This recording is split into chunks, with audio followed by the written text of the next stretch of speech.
चलिए शुरू करते हैं हम लोग।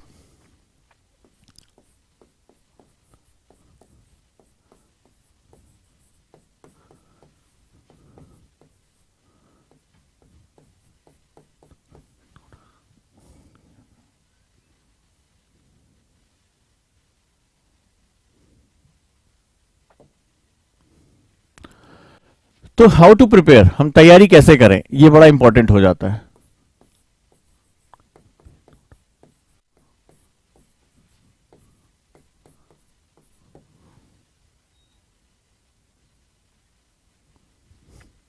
तो तीन चीज है, बड़ा इंपॉर्टेंट है। जैसे क्वेश्चन आया कि क्या यूपीएससी रिफॉर्म कर सकता है, प्लीज बताओ। वो उसका मन है, रिफॉर्म करेगा, तुम्हें बदलाव के साथ बदलना पड़ेगा। ये स्टैटिक माइंड नहीं रखना है। यूपीएससी एक बहुत डायनामिक संस्था है। अब आपने एक क्वेश्चन पूछा तो यहीं से हम शुरू कर देते हैं। इन्होंने पूछा क्या यूपीएससी रिफॉर्म कर देगा, तो रिफॉर्म करेगा, हाँ करेगा, कभी भी कर सकता, उसका मन, उसको जैसे ही बदलाव लगेगा। तो अब यहीं से हम बात की शुरुआत करते हैं। बड़ा स्टैटिक माइंड है, बड़ा प्यारा क्वेश्चन आया। इन्होंने पूछा क्या यूपीएससी रिफॉर्म कर देगा, और इन्होंने बड़े डरावने डरावने से चेहरे बना के भेजे कि रिफॉर्म कर देगा तो ये बर्बाद हो जाएंगे, ऐसा इनके हिसाब से लग रहा है। अब जरा हम बात करना शुरू करते हैं और इसके बारे में बात करते हैं कि रिफॉर्म मतलब क्या होता है, why this is a reform. दो शब्दों से मिलकर बना है, री और फॉर्म। ठीक है, री और फॉर्म। फॉर्म का मतलब होता है आकार और री का मतलब होता है दोबारा आकार। अब यहां से आप समझने की कोशिश करिए कि हम क्या करने जा रहे हैं। तो री का मतलब होता है आकार लेना, दोबारा आकार लेने की प्रक्रिया। एक्चुअली में जब आप यूपीएससी में आप जानते हैं आईएएस, आईपीएस, आईआरएस, जो भी आप जो है वो ज्वाइन करते हैं, जब यूपीएससी में आप जाते हैं तो आप किसके लिए काम करते हैं, यहीं से शुरुआत करते हैं हम लोग। हम अपनी समाज यानी सोसाइटी के लिए काम करते हैं। जरा मुझे एक चीज बता दो, समाज में जो नियम आज हैं वो क्या 10 साल पहले थे? समाज में जो बदलाव आज देख रहे हैं क्या वो 10 साल या 20 साल पहले थे? क्या 1991 के पहले का समाज और आज का समाज सेम था?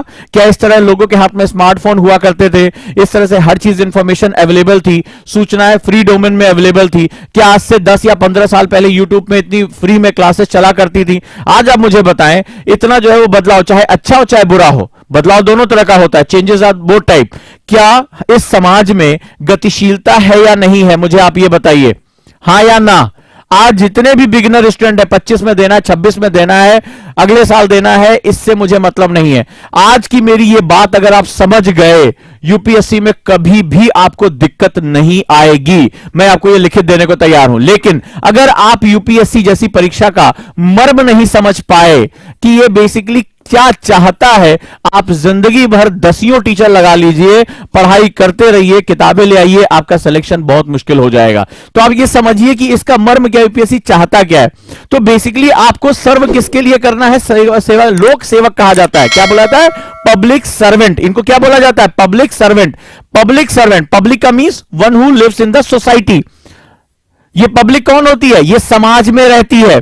तो समाज एक गतिशील अवधारणा है, मूल्य बदलते हैं, समाज के तरीके बदलते हैं, टेक्नोलॉजी बदलती है, कार्य व्यवहार बदलता है, राजनीतिक सिद्धांत बदलते हैं, बहुत सी चीजें बदलती हैं। आज की डेट में अगर आप देखेंगे, अभी आपने देखा, आज की खबर आपने पढ़ा कि हम आधार और जो है वो हमारे वोटर आईडी कार्ड को जोड़ने का विधेयक लेकर आ चुके हैं। हमने संसद में कल लोकसभा में उसको जो है वो पास भी करा लिया। इसका सीधा सा मतलब है कि अब एक बहुत बड़ी संख्या और एक बहुत महत्वपूर्ण उसमें खबर आई। खबर यह आई कि अब साल में 4 बार वोटर आईडी कार्ड बनवा सकते हैं। मेरी बात को ध्यान समझिएगा, आज जितने भी हो जाएंगे उन्होंने बात पढ़ा होगा। इसका मतलब है पहले 1 साल इंतजार करना पड़ता था। कोई 18 साल का हुआ तो जनवरी से उसको कैलकुलेट किया जाता था। अब मान लो अगर वो 18 साल का जून में हुआ तो अगले साल जनवरी में उसका वोटर आईडी कार्ड बनेगा। लेकिन अब साल में 4 बार उसको वोटर आईडी, क्यों ये किया जा रहा है? क्योंकि चुनाव आयोग ये चाहता है कि यूथ जो है वो अब पॉलिटिक्स को बहुत ध्यान से देखे और पॉलिटिक्स को एक छुआछूत ना माने, उसको भद्दी चीज ना माने, वो राष्ट्र निर्माण की प्रक्रिया में शामिल हो। उसको भी पता हो कि मेरे राष्ट्र में, मेरे प्रदेश में क्या चल रहा है। तो आखिर ऐसा क्यों हो रहा है? क्यों? क्योंकि लगातार बदलाव हो रहे हैं। पहले बहुत जाति के आधार पर, धर्म के आधार पर वोटों को बांटा जाता था, लेकिन आज का यूथ कहता है कि भाई where is the job, where is the opportunity, where is the education, where is the electricity, where is the infrastructure. आज कहां अवसंरचनाएं हैं, बिजली है, सड़क है, पानी, मेरी मूलभूत जरूरतों पूरी करो।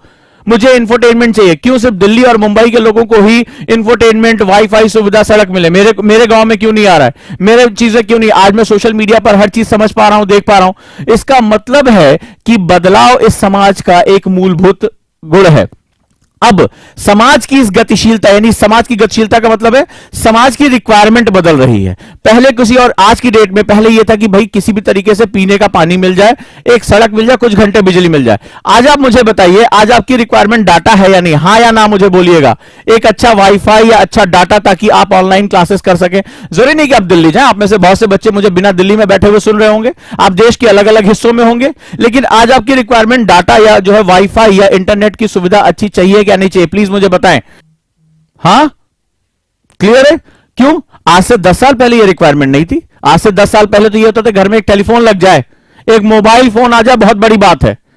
ठीक है, ये बहुत बड़ी रिक्वायरमेंट थी। लेकिन आज रिक्वायरमेंट है कि मुझे वाईफाई डाटा, 4G डाटा चाहिए, 5G आ जाए तो बहुत अच्छी बात है। तो क्या हुआ, आपने देखा कि समाज के जो है वो व्यवहार, समाज की आवश्यकताएं बदलती हैं। अब इन समाज की आवश्यकताओं को वापस चलते हैं, इस सोसाइटी की गतिशील आवश्यकताओं को पूरा करना, उनकी जरूरतों को समझना, समय के साथ उनकी जो है वो पूर्ति करने का काम कौन कर रहा है? ये ऑफिसर्स करने जा रहे हैं, जिसकी आप जो है जिसका हिस्सा बनने जा रहे हैं। अब अगर आप ही बदलाव के साथ नहीं हो, आप सोच रहे हो कि 20 साल पुराने पैटर्न पे आप आईएएस बना दिए जाओगे, तो यूपीएससी जो ये संस्था ये परीक्षा लेती है, वो चाहती है कि जो समाज के हिसाब से चीजें बदल रही हैं, उसी हिसाब से बदलाव स्थापित करते हुए मैं ऐसे ऑफिसर्स को सेलेक्ट करूं, ऐसे लोगों को सेलेक्ट करूं जो इस बदलाव को समझते हुए इस देश में अच्छे ऑफिसर्स बन सके। क्लियर है? तो अब आपको समझ में आ गया होगा कि रिफॉर्म बहुत आवश्यक है, क्योंकि समाज के नियम बदलते रहते हैं, समाज की जरूरतें बदलती रहती हैं। उन जरूरतों को पूरा करने वाले जो ऑफिसर्स हैं, उनको समझने वाले जो ऑफिसर्स हैं, उनकी जो परीक्षा लेने वाली संस्था है, उसमें भी लगातार बदलाव बहुत जरूरी है। इसी कारण से प्रश्नों की प्रवृत्ति लगातार बदलती चली जा रही है। अब आपको समझ में आया?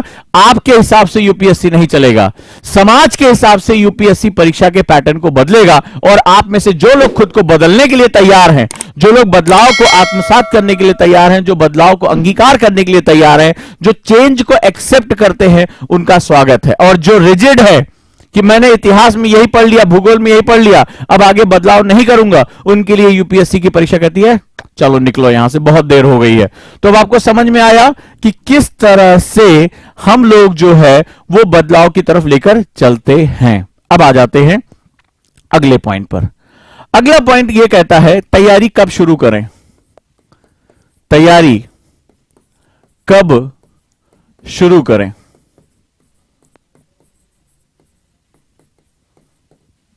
ये बात जरा समझने की कोशिश करिएगा। मैं आपको कुछ फैक्ट्स, इकोनॉमिक फैक्ट देने जा रहा हूं।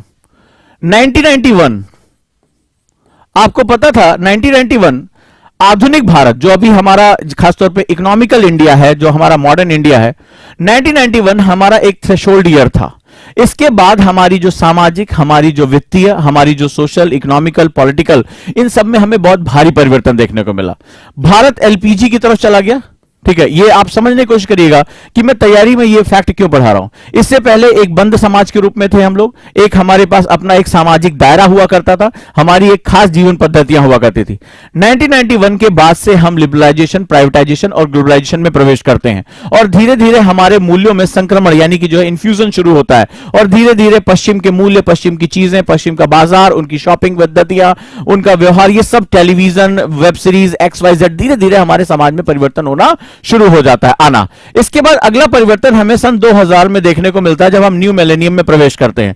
1991 में जो हमने कदम उठाए थे, उनके प्रभाव हमें सन 2000 में दिखाई पड़ने शुरू हो जाते हैं। अब समाज में एक बहुत बड़ा परिवर्तन आना शुरू हो जाता है। प्राइवेट न्यूज चैनल प्रवेश करते हैं भारत में। नया जो 24 घंटे का चैनल, जो एक पुराना सा चैनल हुआ करता था, खास 9 बजे, 8:30 बजे न्यूज आती थी, पूरे दिन भर ब्रेकिंग न्यूज के रूप में चलना शुरू हुआ था। यह प्रभाव जो हमने पैदा किया था, वो प्रभाव हमें यहां सन 2000 तक दिखने के लिए शुरू हो गया। आप में से जो लोग बहुत मुझे सुन रहे होंगे, उसमें बहुत बड़ी पीढ़ी ऐसी होगी सन 2000 में जिसका जन्म हुआ होगा, यानी वो न्यू मिलेनियम चाइल्ड कहलाता है, यानी कि वो नए पद्धतियों में प्रवेश करता है। वो पद्धतियां जहां वेस्टर्नाइजेशन, टीवी, मोबाइल, इंटरनेट के माध्यम से हमारे यहां प्रवेश करना शुरू कर दिया था। जो ज्वाइंट फैमिली का सिद्धांत था, वो धीरे धीरे टूटकर न्यूक्लियर फैमिली और इलेक्ट्रॉन फैमिली में कन्वर्ट हो जाता है। हमारे मूल्य, हमारा सोच, हमारी समाज, इन सब के पीछे इकोनॉमिकल फैक्टर बहुत बड़ा ताकत बनना शुरू हो जाता है, यानी आर्थिक शक्तियां हमारे साथ आमनी शुरू हो जाती हैं। अब जरा समझना कि आखिर इसका तात्पर्य क्या है। सन 2000 के बाद, आप में से बहुत से लोग सन 2000 या 2000 के बाद पैदा हुए होंगे, डेफिनेटली मैं अगर बात करूंगा बहुत बड़ी संख्या ऐसी है। तो 1991 यानी नए भारत में हम जो है वो प्रवेश करते हैं और हमारे सारे मूल्यों में परिवर्तन आ जाता है। धीरे धीरे जो एक आर्थिक चाह थी, यानी जैसे जैसे परिवार टूटते हैं, छोटे छोटे परिवारों में आना शुरू हो जाता है, एक सेगमेंट आता है आर्थिक सुरक्षा, आर्थिक चाह, आर्थिक प्रगतिशीलता। यह सिद्धांत धीरे धीरे हमारे हर व्यवहार में आना शुरू हो जाता है, हमारे जीवन में, हमारी पद्धतियों में। पहले कोई एक कार भी होती थी तो बहुत बड़ी बात होती थी, लोग शांत रहा करते थे। हमारे पिताजी जो है वो बजाज सुपर का सेकंड हैंड स्कूटर लेके चला करते थे, कोई दिक्कत नहीं थी, पूरा परिवार उसी लत पत के चल लेता था। बट आज की डेट में एक कार, एक से ज्यादा कार, आज हमें जो है दिखावा, हमारे पास सुविधाएं, हमारी संपन्नता, ये सब आज हमारी रिक्वायरमेंट हो गई है। इसकी वजह से, अब जरा ध्यान से समझिएगा, इस आर्थिक प्रगति की दौड़ में हमारे पास जो कंपटीशन यानी प्रतियोगिता है वो बहुत ज्यादा बढ़ गई है। प्रतियोगिता इस हद तक बढ़ गई है क्योंकि भाई वेस्टर्न में भी होता था, क्योंकि आपको अब आर्थिक दौड़ में शामिल हो चुके हैं। अब आपको संसाधनों पर कब्जा करना है, आपको संसाधन चाहिए। अब इस संसाधनों के लिए आपको पता है कि धीरे धीरे कंपटीशन, जागरूकता बढ़नी शुरू हो गई। पहले कहां गांव देहात का बच्चा जो है जानता था आईएएस क्या होता है, लेकिन आज आप में से बहुत से लोग मुझे किसी गांव में बैठ के सुन रहे होंगे, किसी देहात में बैठ के सुन रहे होंगे, ऐसी जगह जो दिल्ली से बहुत दूर है, सुविधाओं से बहुत दूर है। पहले कल्पना भी नहीं की जा सकती थी कि बिना मुखर्जी नगर, बिना राजेंद्र नगर गए आईएएस की तैयारी कर सकते। लेकिन मैं बहुत ही एक विश्वास के साथ कह सकता हूं कि आज की डेट में आप में से बहुत से लोग बहुत दूर दराज के इलाकों में मुझे सुन रहे होंगे, हां या ना? तो अगर वहां पर मुझे सुन रहे होंगे तो डेफिनेटली आप ये बात जानेंगे कि आज की डेट में ये जो भौतिक दायरे हैं, ये जो फिजिकल कंस्ट्रेंट्स है, वो खत्म हो चुके हैं। इसका मतलब है आज आप भी वही गुणवत्तापूर्ण शिक्षा ले सकते हैं जो दिल्ली में बैठा मेरा कोई स्टूडेंट ले सकता है। तो सीधा सा इसका मतलब है कि अब आपके पास वही गुणवत्तापूर्ण शिक्षा पहुंचने लगी है। आज आप संसाधन किसी भी यूट्यूब चैनल पे चले जाइए, किसी भी आप पीडीएफ को उठा लीजिए, किसी भी टेलीग्राम चैनल में चले जाइए, आपको जितनी जानकारी चाहिए वो सारी की सारी आज आपको मौजूद हो जाएंगी। नतीजा क्या होगा? इससे कंपटीशन यानी प्रतियोगिता बढ़ जाएगी। दो प्रश्न है, एक तो प्रतियोगिता बढ़ जाएगी, ठीक है, प्लस हो जाएगी। दूसरा, आखिर ये आपको क्यों चाहिए? अब आप दूसरी बात समझिएगा, तब आपको पता चलेगा कि आज की डेट में क्या चीज है जो आज आपको तैयार करनी चाहिए। दूसरा, ये प्रतियोगिता बढ़ क्यों रही? मेरा दूसरा प्रश्न है, आज आप इस चैनल पर क्यों बैठे? आप जाकर मनोरंजन भी देख सकते थे, आप जाकर वेब सीरीज देख सकते थे, आज आप ओजांग को ही क्यों सुन रहे हैं? अपना समय आज मुझे क्यों दे रहे हैं? उसका सबसे बड़ा कारण है आप जागरूक हो चुके हैं इस प्रतियोगिता के लिए, आप अवेयर हैं। मेरी बात को बड़े ध्यान से समझिएगा, आप अवेयर हैं इस प्रतियोगिता के लिए। आपको पता है कि अगर इस समाज में आपको प्रतिष्ठित होना है, संसाधन आपको प्राप्त करने, एक सुरक्षित भविष्य आपको चाहिए, तो आपको यह कंपटीशन फेस करना ही पड़ेगा, हां या ना?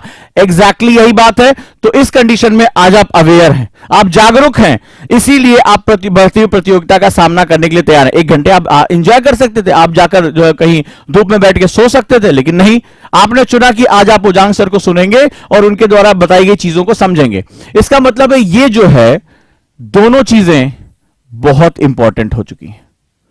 अब इस बात को समझिएगा, आज की डेट में प्रतियोगिता का स्तर इतना गंभीर है कि मेरे पास जो बहुत अवेयर मां बाप हैं वो मुझे फोन करते हैं, मैसेज करते हैं कि सर मेरा बच्चा 9th क्लास में है, उसको अभी से आईएएस की तैयारी करानी है।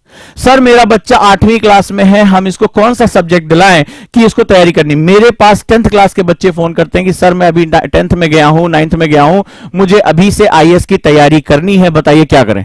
आश्चर्य होता है जब हम अपने आप को पलट के देखते हैं, तो हमें इस उम्र में तो पता भी नहीं था कंपटीशन कहते किसको है। हमें तो यही लगता था बोर्ड एग्जाम निकल जाए तो दुनिया निकल जाए, हमें यही बताया जाता था कि बोर्ड एग्जाम से बड़ा कोई और सेगमेंट नहीं है।